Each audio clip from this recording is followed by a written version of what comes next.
What's going on, guys? Back with another Wizards video. Now, before I get started, if you guys like the content, please make sure to like, share, subscribe, hit the notification bell, all of that good stuff. But I think it's finally time to talk about this Deni Avdija situation.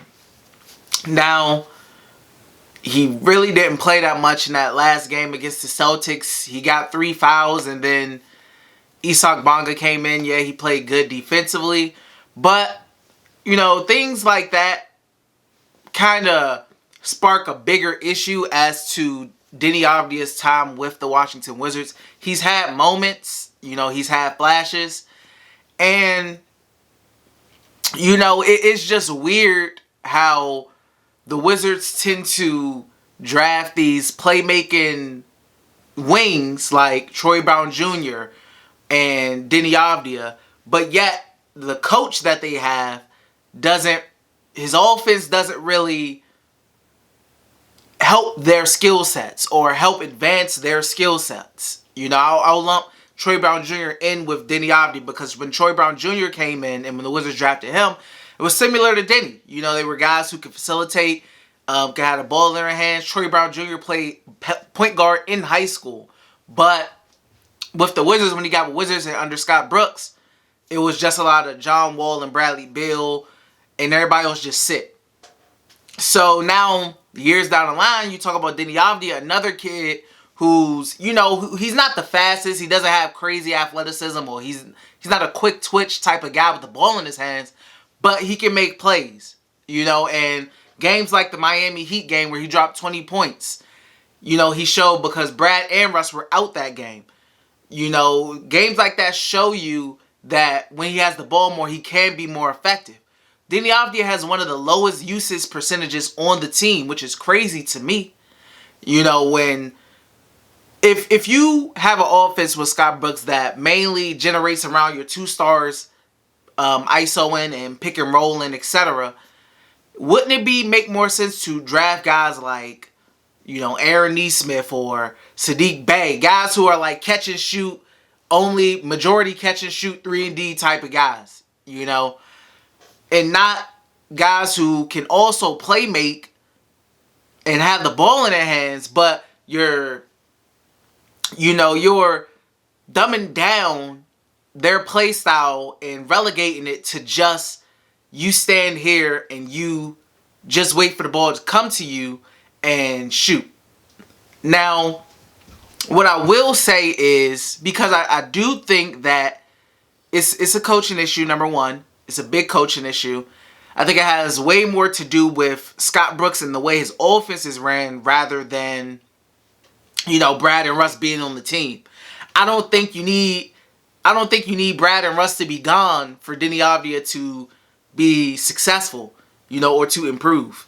I will say, one, it's his rookie year. Now, you see rookies out here doing really good things when they're coming out for their first year, etc., and having good games. Everybody comes in at a different situation. You see Tyrese Halliburton with the Kings and, other rookies. Yes, that's very true, but every rookie situation is different. And I do think that it's weird that the Wizards drafted Deni Avdija for them to not play to his strengths, and he started the year shooting the ball very well. Now his percentages have kind of dipped down, but I think a lot of that is due to confidence. When you're getting inconsistent minutes, or you get 3 fouls and then you don't come in for the rest of the game, that affects a guy mentally, and that's a big thing in guys' rookie years, just the mental hurdle and everything like that, and having a short leash, because it was the same thing, and I'll go back to him again, because it's very similar. It's the same thing that happened with Troy Brown Jr. Troy Brown Jr. didn't have the biggest leash either. He make a couple mistakes or have a couple bad games. Next thing you know, he's barely getting minutes. And now you look, he's out of the rotation instead of getting just spot minutes. And the Wizards fans have always said a guy like Troy Brown Jr., who played point guard in high school, so he has some kind of familiarity with the position. Wizards fans wanted him to play more at maybe that backup point guard position at times, but it never happened. And when Troy Brown Jr. did have the opportunity, he always looked the most comfortable. He always, for the most part, played well. Yes, he had his struggles and things to work on, but that's another issue with the Wizards that I also, want to refer back to Deni is the Wizards don't give these young guys time to learn and make mistakes, etc. I think the Deni benching, number one, was unjust for Davis Bertans at the time. Davis wasn't playing well. It was a move that was in hope to get Davis Bertans back to where he was last season. And the funny thing is, he started playing well when he got back on the bench because he wasn't really playing well when he got in the starting lineup. And then when he went to the bench, he started playing well, which is pretty funny. Now you got Garrison Matthews in that starting spot, which I do. I don't have an issue with Garrison. He's a hustle player. I love Garrison Matthews. I love his game. He's going to get paid. But when I did see Deni's shooting percentages, etc., go down once he hit that bench. Once he hits that bench unit, when he did that, I feel like, and then you topple that with the inconsistent minutes or taking him out of games, etc.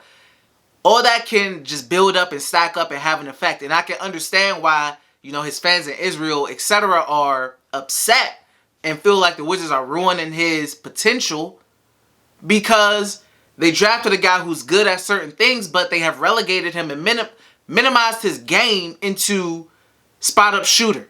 And that's an issue the Wizards fans have been having with Scott Brooks' offense for years now, is you have your main guys, John Wall, Bradley Beal, Russell Westbrook, Bradley Beal. And they do majority of the dribbling, they get all the usage, percentage, etc. And then everybody else is just be ready to catch and shoot. And it can become an issue. But I will say, Deni Avdija, I would like him to be a little more aggressive. I don't know what they're telling him. That's the thing. Maybe they have coached that out of him. But like Rui Hachimura does, he'll get a rebound, he'll take it coast to coast. I wouldn't mind seeing Deni do that. Deni gets the rebound or gets the ball and he instantly passes it off to the point guard or passes it off to Russ or Brad. I would like to see him be a little aggressive sometimes or get a rebound, take it coast to coast. I would like to see him do that. And like I said, I'm not behind the scenes. I don't work for the team. I don't know what's being said. I don't know if they, look down on him or frowned upon that. Like, oh, no, you need to give the ball up, etc. And I just think that would be foolish if that was the case. But like I said, I just don't know. Maybe it is just, a situation where Bradley Beal would like Deni to be more aggressive at times instead of deferring. And he just hasn't done that. But, you guys have seen my Deni videos that I made. I'm very high on Deni. I really like Deni. I think he has a chance to become a very good basketball player. And I do understand the concerns from his fans about where he's at currently with the Wizards. Now, there's a couple things that I've thought of that gives me hope for, Deni's future with the team and his, play style with the team is this is Scott Brooks' last year of his deal. And I'm not so sure the Wizards will get rid of him, especially if they make the playoffs or play in tournament. I'm not sure if they'll get rid of him. But this is the last year of his deal. There's a good chance that he won't be the coach next year. And they'll bring a different coach in. Maybe he's more of an X and O's coach, playing to guys' strengths more. And also you have Deni Avdija's second year. So more responsibility, naturally. Especially as a top 10 pick. So there's a chance, in time where I do expect Deni's role to expand and increase. I do. But it is frustrating to see a guy like Deni get thrown on the bench and not let him really get the opportunity to be confident and shine and be aggressive and also make mistakes, because that's what's going to happen. That's naturally what's going to happen. And it's not like Deni has looked at times like he just can't play out there or he's just not ready to play, because he has shown in multiple moments and instances that he is able to play and is able to hang out there with guys. You see it in the Lakers game. He hit a big three. He was guarding LeBron, helping, etc. He was making big defensive plays.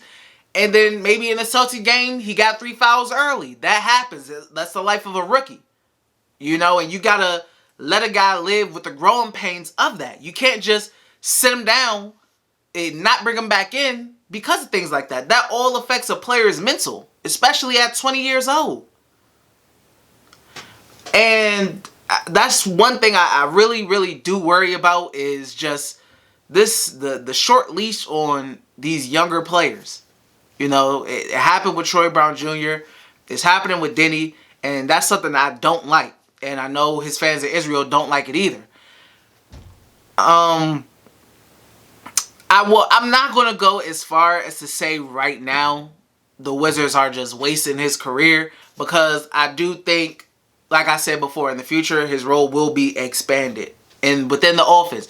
Hopefully, I would hope so. But I think you guys will agree with me. I just don't understand why you draft a player who has a certain type of play style or who can do different kind of things, and you relegate him to one role of catch and shoot for the most part. Catch and shoot. I do not understand that.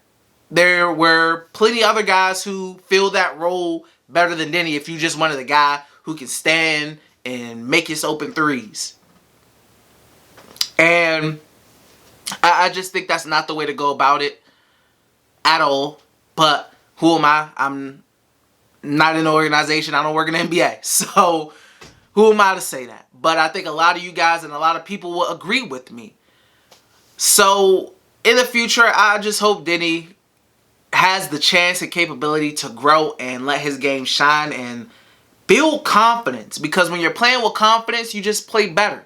You know, you don't want to be playing and looking over your shoulder because you may get benched if you do something wrong, or if you make too many mistakes, your minutes are cut. You may only get like 5 minutes in the second half. You don't want to be playing looking over your shoulder. You want to play knowing that you can make mistakes as a rookie, not too many, you know, and not do too many dumb things, but it's natural. But I mean, you got to let these rookies and these young guys make mistakes, especially if you're trying to get them to grow into something. He's already an important piece in the rotation early, and that's good. You need to build on that. Don't hinder it. Build on it. But, I mean, that's all I got to say for it now. You guys know how I feel about Deni. I like him. I think he's going to be very, very good. Very, very good. And I hope that he continues to play well and he gets the opportunity to play well and build confidence, like I said before. But that's all I got for you guys. So, like I said before in the beginning of the video, if you guys enjoyed the content, please make sure to like, share, subscribe, hit that notification bell, and I will see you guys in another video.